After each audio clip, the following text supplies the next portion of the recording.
This video is already very long as it is, so I apologize for adding to that length, but if you're even remotely interested in the development of Metal Gear Online 3 for Metal Gear Solid 5, I urge you to watch this all the way through to the end. If you're not interested in the topics, they're all listed in the description with timestamps for you to click on if you're interested in a very specific topic.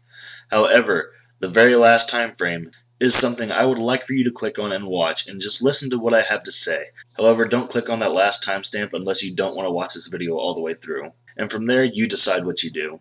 Alright, again, I apologize for adding to the length, and thank you guys for watching. I really appreciate it.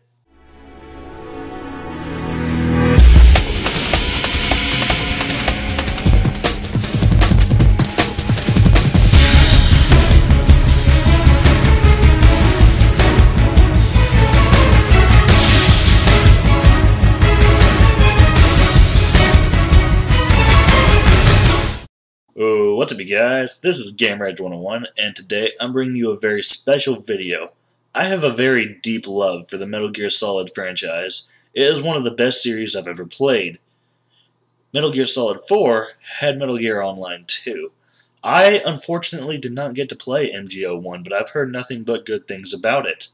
And Metal Gear Online 2 was one of the best online experiences I have ever had. Hands down, that was my favorite online game to play no matter what. Yes, it had its problems, but it was still one of the best. The people who actually took the time to get into the game loved it, and I'm sure I can speak for a lot of the MGO fans when I say we want that game back. The problem is we're not getting it back. But what we can do is try to persuade the developers into giving us some of the things that made it so great. If any of you guys disagree or agree with my points, leave them in the comment section below and let me know why. But what I'm doing is listing off a list of things that should definitely be in Metal Gear Online 3 for Metal Gear Solid 5. The very first thing I'm going to list off is something I consider to be an absolute must for MGO3, and that's the ability to use text chat.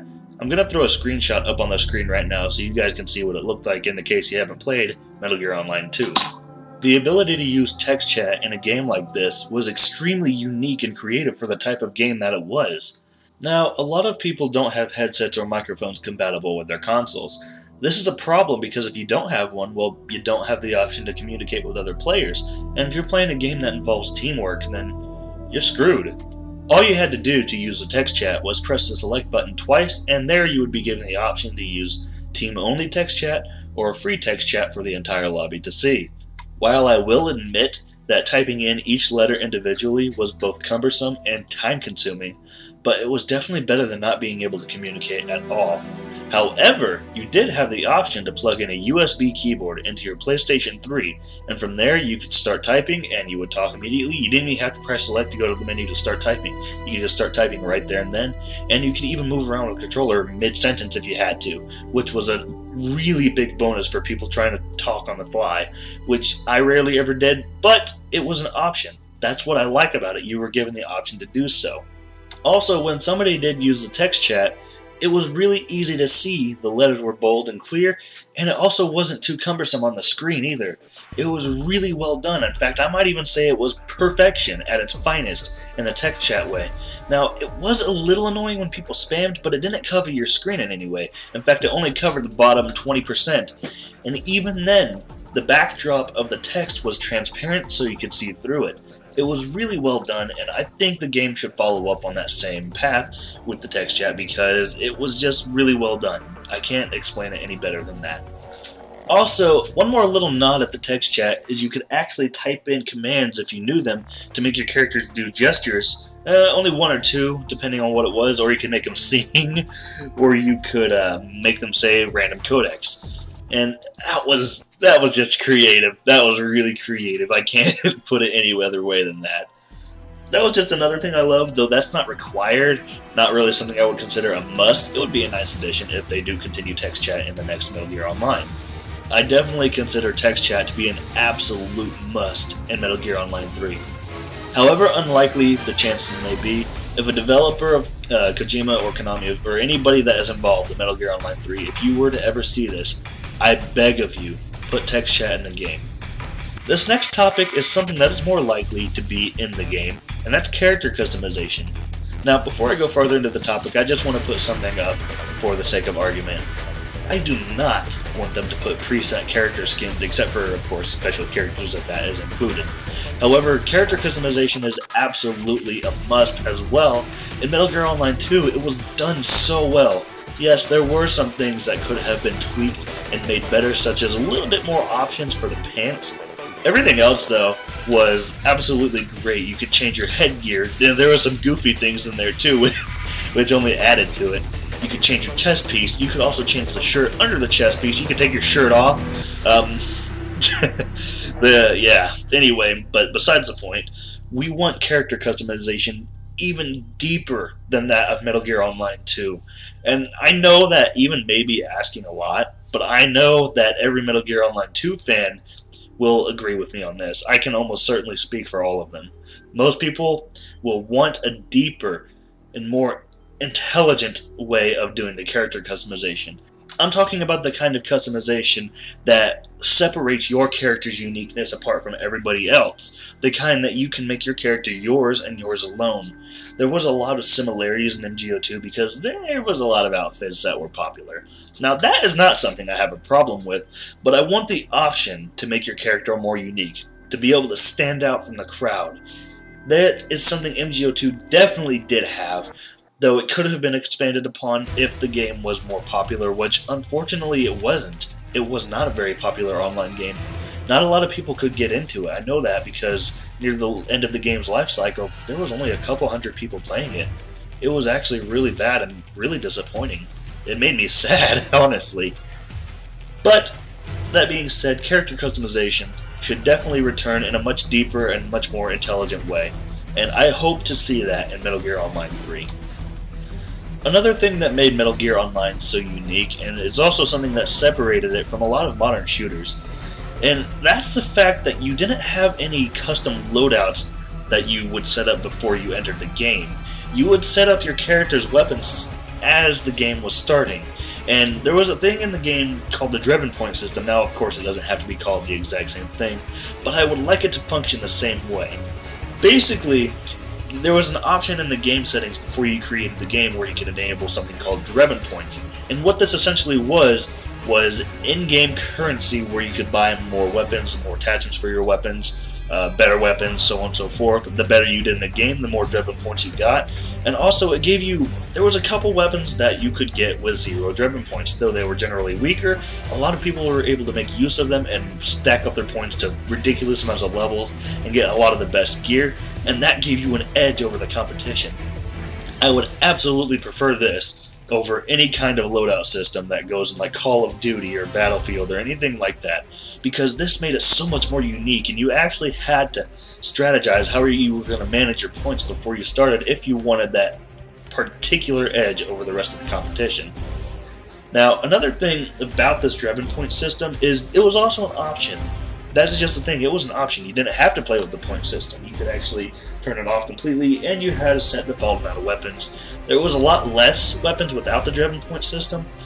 That is something of a downside, but at the same time, it made sure nothing was too powerful. And a lot of the guns in the game, they were balanced really well, in my opinion. There was a AK-12, which is essentially AK-47. But then the M4 carbine, by the way, not AK-12, AK-102, my bad. But then there was an M4 carbine. They were balanced a lot better. The AK-12 had a shit ton more recoil, but it had a lot better range, and in this game you aimed for the head.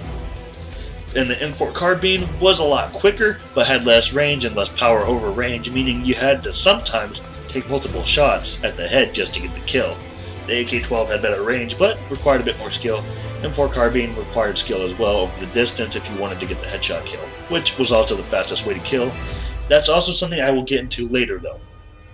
But the Driven Point system, I want that system to remain the same. Maybe not exactly the same, tweak it here and there, but I want that kind of system to be essentially in the game as well, because, as I said before, it added to the uniqueness of the game, and it definitely added more depth to it as well. By the way, I don't feel like re-recording it. I realized I said AK-12 instead of AK-102 like 50 times. I apologize. The next topic I want to discuss is similar leveling system. Now, I'm not going to talk about GP in this section for any die-hard MGO2 fans, simply because it's a more complicated topic to discuss rather than a simple leveling up. So for here, I'm just going to talk about the levels. Basically, this was the only game I even know about that you could de-level for doing bad. Now, generally speaking, the average levels was anywhere between 10 to 15, but of course there was higher levels and lower levels. That's just an average of what I saw. Keep that in mind, this is what I saw. When you saw people up to like level 18 through 20, you know that person kicked ass. Or they boosted. But you could usually tell looking at their KD for the week. It was pretty simple to tell.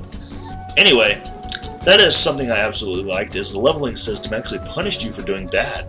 Though there was not really anything particular to unlock in the terms of weapons or skills based on your level, it was really just a way to tell how good a player was at the game, and I don't think I like the way Call of Duty does it, where you earn weapons and stuff by leveling up.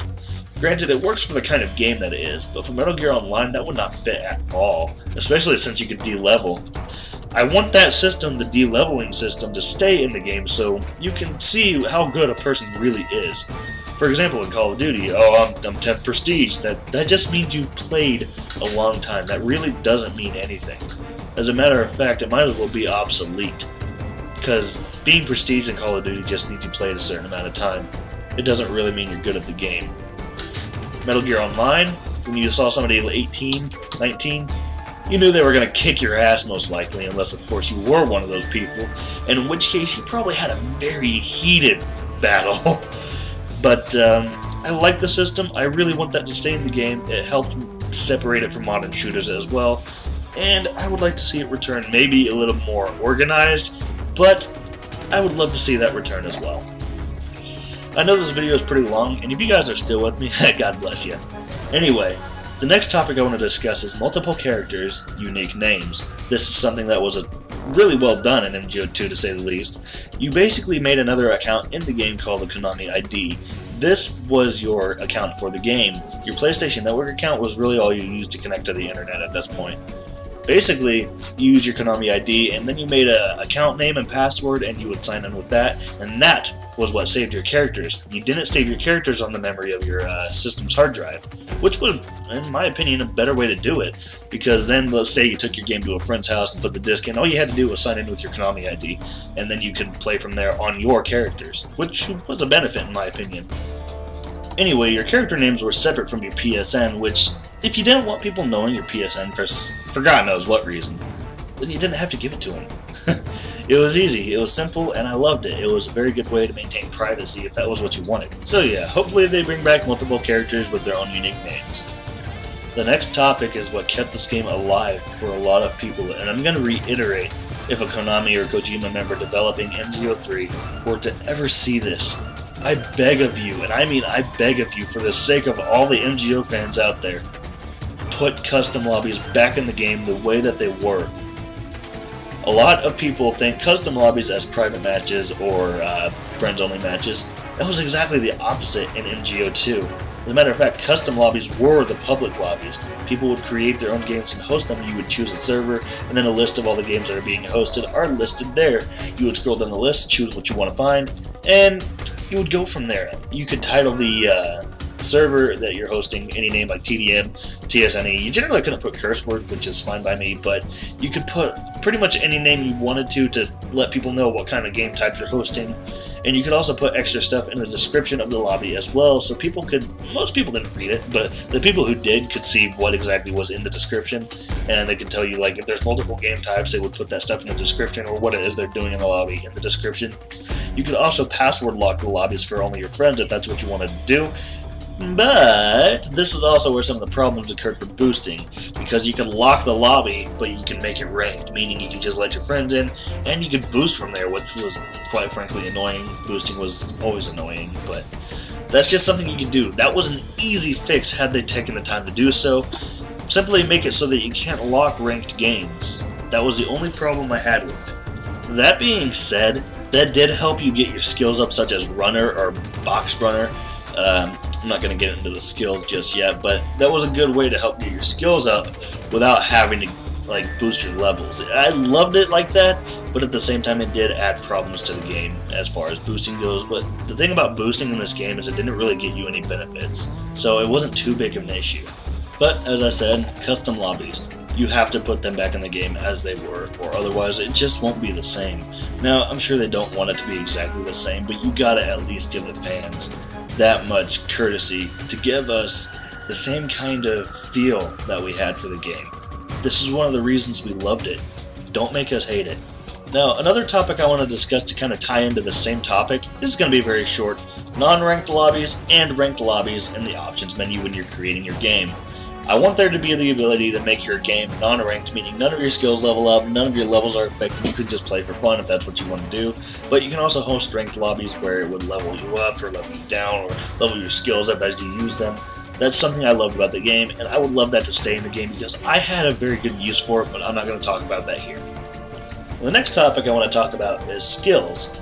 Now, I'm actually going to go in depth about the topic here, but I want the skill system to be similar to MGS4, but with some improvements here and there.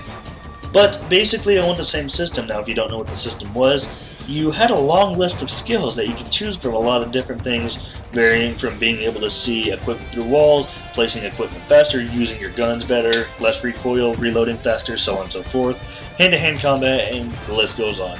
However, you could only select a few skills because you only had 4 slots for skills. Each level for each skill added another slot with a select couple that would stack upon each other, meaning you could have a level 3 skill but only take up 1 slot of your skills. But those skills were generally not as powerful as the ones that didn't stack levels in their slots. There was only one skill I recall in particular that stacked all 4 slots into one skill, and that was the CQC Mastery, but better known as CQC-X. It was basically just more enhanced version of CQC. You could generally knock people out with 1 throw, but that got nerfed later on, which was kind of disappointing, but that's besides the point. Anyway, the skill set similar to MGS4 with some tweaks here and there, maybe more slots and more skill levels, but a lot more versatility in the skills that you set up, so it has to be a little more tactical with how you do that. I would love that system to return. The next topic I want to discuss kind of revolves around the customization again, but not so much the customization itself. The reward point shop. I want this to be enhanced in a way that we get reward points for more than just survival. I'm also going to talk about survival here real quick. Basically, survival was the competitive place to go, and it was also one of the only ways to earn reward points besides the tournaments that were held, I think weekly. I don't recall exactly, I never really did tournaments, I just did survival. Anyway, survival was the competitive place to go, and it was also the only way to earn reward points, but they were only held at specific times per week. I didn't really have too much of an issue with that, but earning reward points was way too difficult because you technically had to earn win streaks if you wanted to get a lot. And going up against a lot of players that are really good at the game made that difficult. I got good at the game eventually, but I never really did survival that much because the reward points were just difficult to earn, and I pretty much had all the cosmetic stuff I wanted for the most part. Of course I wanted more, but I mean, that's besides the point. Anyway, I would like to see more ways to earn reward points besides going into Tryhard City. I liked survival, I did, and it could have been a lot better. The only issue with this game was that it had a lot of lag issues because the servers were in Japan, so the American players kind of got screwed over. But survival definitely is something that needs to stay, but I want the ability to earn reward points in other ways as well. That is something that could have been fixed with a patch as well, so this is really a minor thing that should be discussed. Also, one thing I did forget to mention is you could earn reward points in the matchmaking. That's what I discussed earlier when I said you could boost that way. But you didn't really get a whole lot from doing that, so it was really just time-consuming at that. But otherwise, you could earn reward points through survival and tournaments. The next thing I want to discuss is in-game clan creation and custom emblems. I want to be able to create my own custom emblem for my own clan, should I choose to do so. It was kind of cartoony in MGO2, though with the proper skill, you can make some pretty damn good stuff in MGO2, I just didn't have that artistic edge. Something that has been getting on my nerves for a long time now with clan creation in a lot of games is you have to go to their website, or you have to download their phone app, or something stupid like that. MGO2 did it the best way I think it could possibly be done. You create your clan right there in the game. You just go to the clan tab and create your clan from there by making a name, making a short little clan motto, and from there people can apply to your clan. As a clan leader, you can accept or decline the applications as you please, and you have freedom to create your clan emblem from there as well. And also, if I recall correctly, you could make some kind of admins in the clans that could also create their own emblems, which was unique as well. This is something I loved, and it's definitely something that needs to return. In-game clan creation. I cannot emphasize that more. Please do not make us go to a shitty website that barely works. The next option is something that, if anybody agrees with me on the character customization and creation, you'll agree that we need in-game notifications as to whether we got a message or a survival tournament invite or a clan update, so on and so forth. The thing about it is, in MGO2, all of these things were separated between characters, so let's say you have two characters. One character would have messages, but one character wouldn't, because you didn't share the notifications across characters, which personally I liked and disliked at the same time. That really depends on the person looking at it though, whether you like or dislike it, so that's something that comes down to personal opinion. It had its perks, but it had its downsides as well, because of different clans and whatnot. So yeah, to tie in with the character creation and customization and the clan options, I want this to be a recurring feature, having it in-game instead of on some stupid website. The next option is definitely not something I would consider required for Metal Gear Online 3, rather just a perk since it would be a recurring feature. Music choice at the start of a match / between deaths. In Metal Gear Online 2, you have the option to choose a music at the start of the game, or in between your deaths you could change it if you pleased. The music would change depending on the time limit remaining, or depending on the game mode. I'll go no further with that. But anyway, you could choose the music between deaths, and that would be a nice perk to continue with. So I would like that to be back, but it definitely doesn't need to be. The next topic is simple, but before I move on with it, I do want to apologize for how disconnected the topics are with each other. I know they're coming in a kind of random order, and for that I apologize. But the next topic is Vote to Kick option. In MGO2, you have the option mid-game to pause and go press vote to kick, and then from there you choose who you want to try to kick, and then from there it would cast a vote, and everybody would have to choose left or right on the D-pad. The majority vote would win, and if you didn't vote, it would automatically vote no, I believe. I don't recall correctly. It might have voted yes, but please do not quote me. But anyway, if you didn't vote within like 10 seconds or 20 seconds or something, it would automatically vote one of the two. But the majority vote would win, and the person would either proceed to be kicked out or not kicked out. This was a great system for kicking out the kinds of people that were just being a general dick in specific type of game modes, but other than that, it was kind of annoying for getting kicked for no reason sometimes, but no big deal. Something that could easily be improved. Anyway, vote to kick needs to come back. The next topic revolves around two game modes that, in my opinion, were some of the most unique game modes I have ever seen in a multiplayer game. Let's start with Team Sneaking. Any MGO fans watching this video will already know where I'm going with this. But first off, let's talk about the basis of the game mode. There is an attacking team and a defending team. What's so unique about this, you may say? Well, the attacking team's invisible. The attacking team has no lethal weapons aside from the knife that they are given by default. You get a tranquilizer pistol and some smoke grenades, and I think there was some other stuff with the Drebin Points edition, but other than that, you didn't really get a lot of stuff to kill people with. You had to rely on knocking them out and then stabbing them, or just straight up trying to run and stab them. But one other thing you could do is knock somebody out and take their gun by picking them up and dropping them. But the thing is, you only got the amount of ammo that was in their current clip.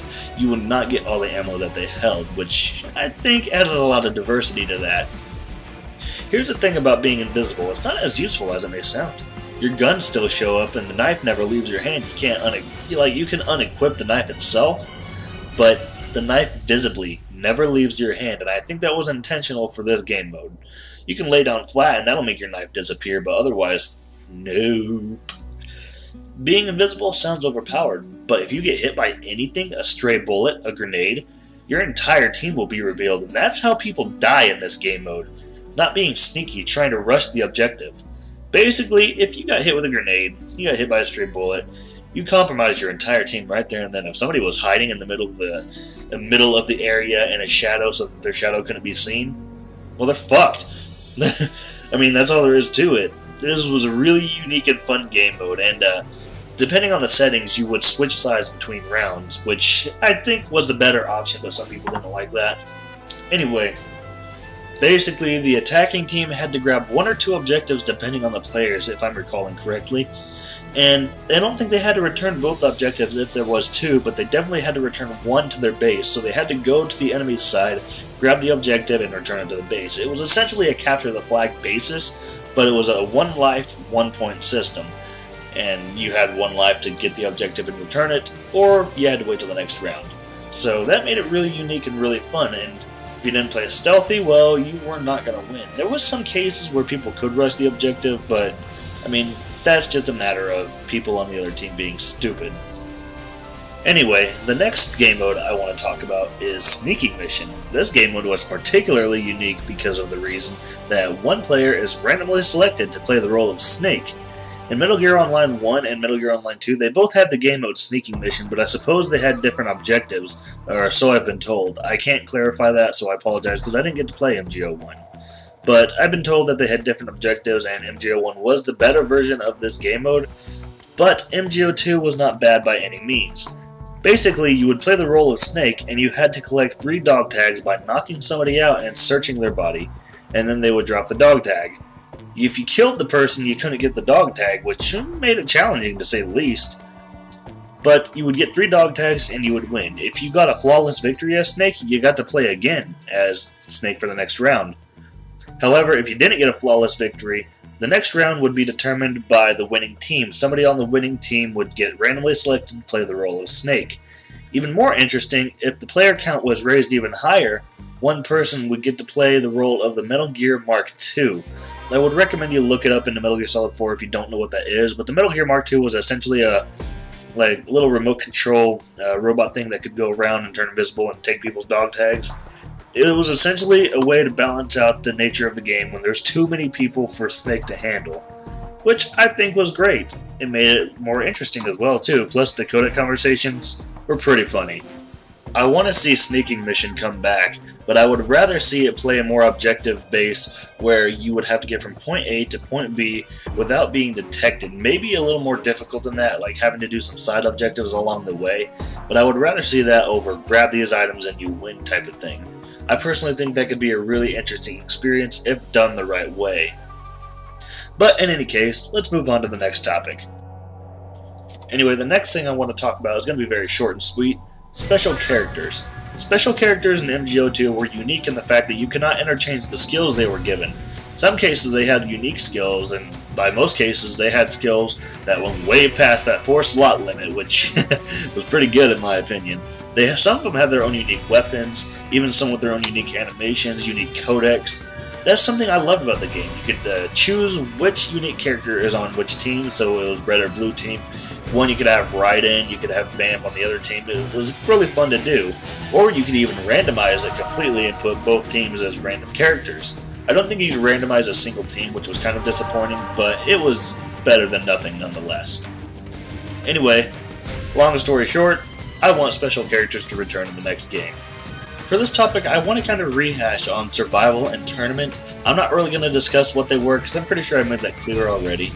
But I want to talk about what can be done to improve survival and tournament.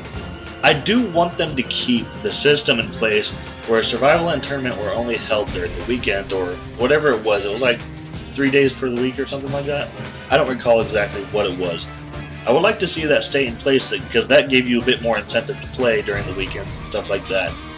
However, I would like to see survival and tournament yield more reward points than they did before, depending on how the system works, I suppose. But I already said this before, I want more ways to earn the reward points, and I want to be able to spend them, so obviously if I don't like survival, I don't want to play it, and I'm not going to get reward points if that's not a system in place. However, for the people that do play survival, I want there to be a really good payout at the end of it. For example, let's say you have a 5-win streak. That was the cap for MGO2. The 5-win streak would give you the most reward points. You would get about 1,000 out of a 5-win streak because it would go up 100 every time. So it would go 100, 200, 300, 400, 500. And you would overall get about 1,000 or something like that. Anyway, basically what I would like to see is... oh, I'm sorry. It was 1,200, not 500. My bad.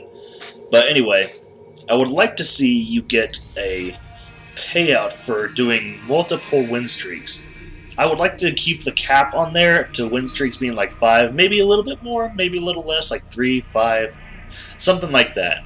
But I would like to see the win streak thing stay in place. However, if you keep getting win streaks, I would like to see you get a much bigger payout. For example, let's say you get 3 full win streaks, you would get like an extra 5,000 reward points or something like that. As for the tournament, I never really played it enough to completely understand it, but it was pretty simple.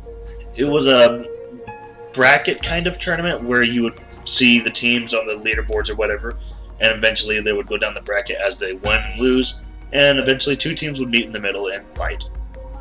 Essentially, if you lost in tournament, you were already done. So if you lost that first round, you pretty much wasted all the time in that tournament, which was disappointing. But once you got your team set up, you just had to be in the tournament on time, and it would set you into the game. I had a lot of fun with that. Although I rarely did it, it was fun to do.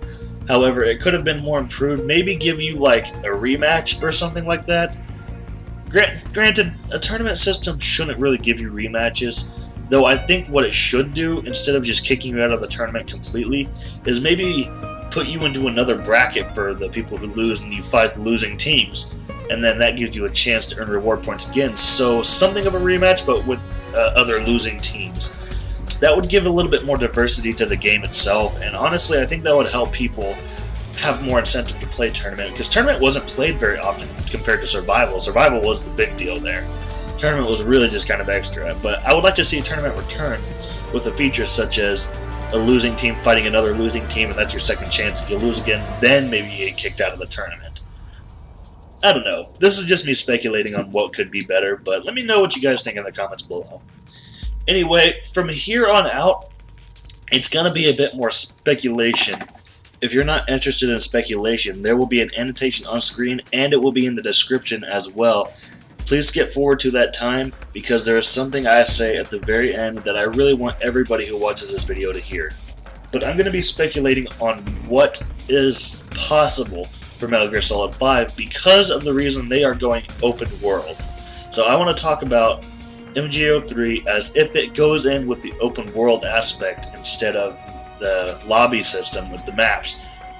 I want that system to stay in place. The lobby system, the maps just made for the multiplayer. Basically just the map system where you are limited inside the map. I don't really think I want the full open world of Metal Gear Online 3 unless it comes with the counterpart of the map system. So if you put the open world aspect in the game and then on top of that you put the custom lobbies in there, that might be okay depending on how it's executed. From this point, I'm going to talk about what I would think could make that the best experience.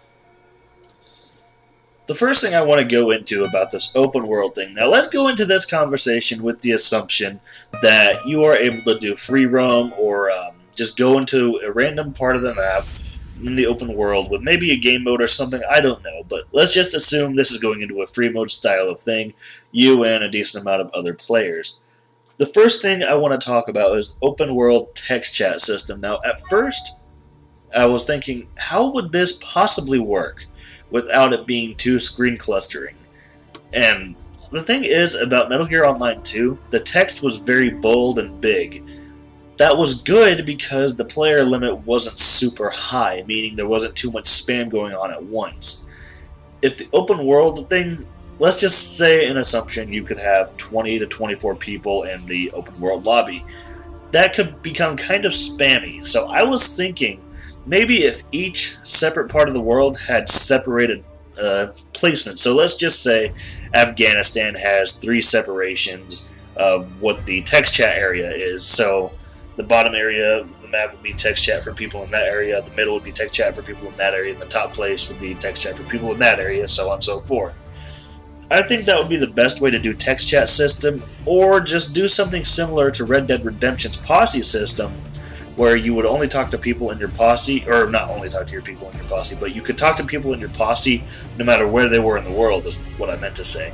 So that was a unique thing about that as well, and that's something I would like. Maybe something like people in your clan, you can always see their text chat, and maybe their name will change colors if they're in your clan or on your friends list or something like that to make it a little more clear. That would be a unique addition if this were to go open world. But, again, this is just speculation. Now, the next topic I want to discuss is some form of innovative co-op. Before I go into that, I want to reiterate one more thing. Open world, standard map split up would be best. Just reiterating. But anyway, some form of innovative co-op. Now, when I say innovative co-op, I mean something outside the norm of firefight or horde mode or the typical wave after wave of enemy bullshit that we're getting with everything now and then.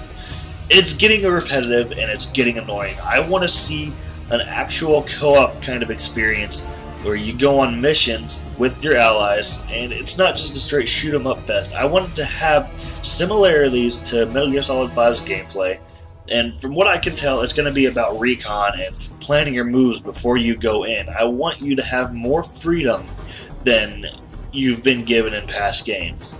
The thing about this is, a lot of games do mission co-op setups, but they're always really linear. I hardly ever see any games with co-op missions that are not linear.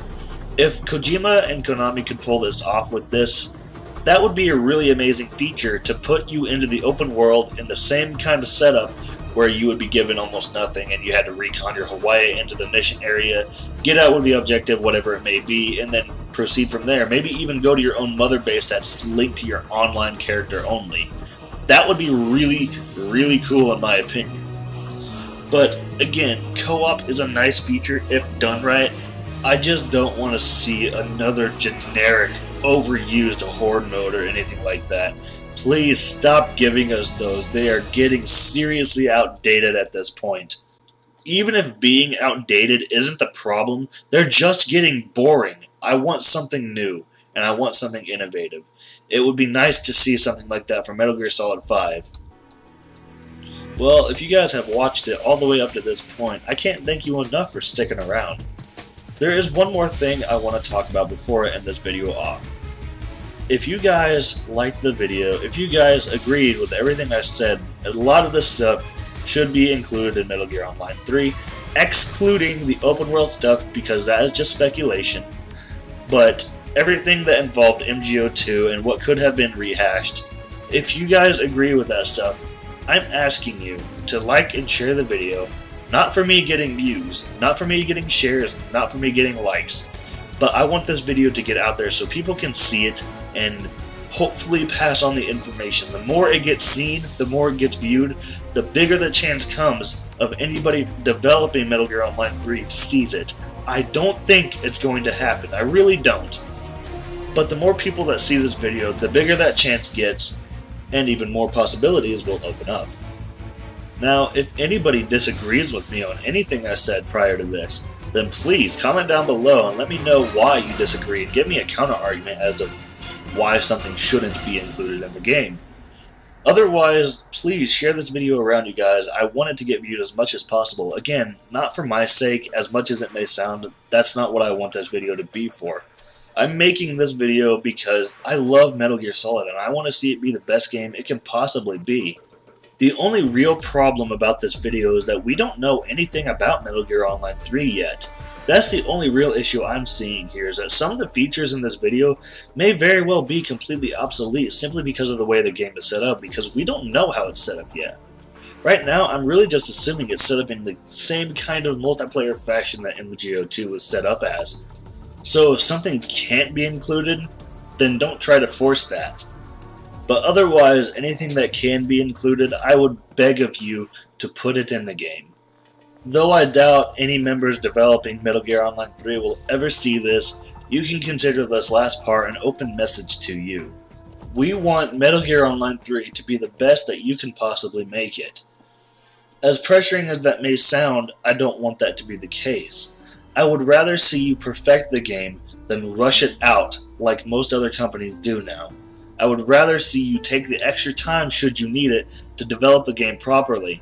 I would rather see you put a lot of these features in if you know it would benefit the game. If it wouldn't benefit the game, then don't put it in. But I'm begging you, at least listen to the fans. Don't just make something blindly. The fans know what the fans want, though that can vary between people. But I know for a fact any fan of MGO2, and I'm talking about fans of MGO2, not just people who played it. I'm talking about people who played it a lot, people who loved the game. The fans of MGO2 would probably agree with most everything on this video, and I really wish that you would hear us when we say, please include some of these features, because they can make or break this game. Alright, this is Game Rage 101. I really appreciate everybody who's watched this video up to this point. Like or dislike, I don't care. If you've watched it up to this point, thank you for sticking around. I will see you guys later.